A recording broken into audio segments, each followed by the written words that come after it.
نونية أهل الإيمان في رثاء علامة الزمان الشيخ محمد بن علي بن آدم الأثيوبي عليه رحمة الله. مات الإمام العالم الرباني ذاك المعلم سنة العدنان. مات الذي ملأ المكاتب علمه، مات الفقيه محدث الأزمان. رزئت به الدنيا ومكة حينما قالوا قضى حبر كبير الشان. شيخ تألق في الحديث بعصره حتى غدا نجما بذي الأكوان. فأبوه قومي من كبار شيوخه، وله شيوخ كثرة كالدان. قرأ الحديث وخاض لجة بحره، وجنى كنوزا منه كالمرجان. شرح النسائي وهو شرح فائق، أثنى عليه الناقد الألباني. بل شبه التاج اليماني مقبل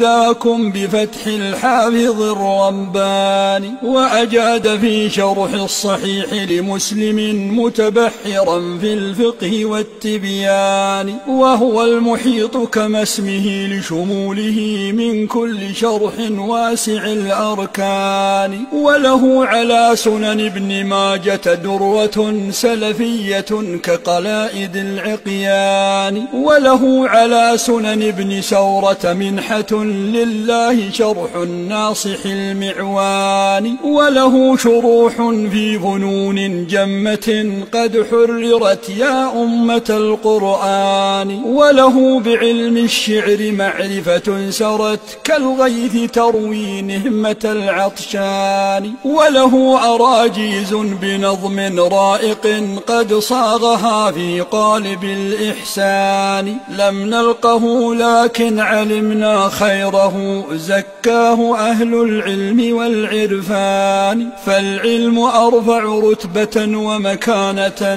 من ملك أهل الجند والتيجان. هذا رثاء قلته في ساعة تهمي عليه مدامع الأعيان. تبكيه دار للحديث بمكة، ولمثل ذا فلنبكي يا إخوان. فالله يرحمه ويغفر ذنبه ليفوز بالجنات والرضوان عند المليك البر جل جلاله. سبحان ربي خالق الإنسان. سبحان ربي خالق الإنسان.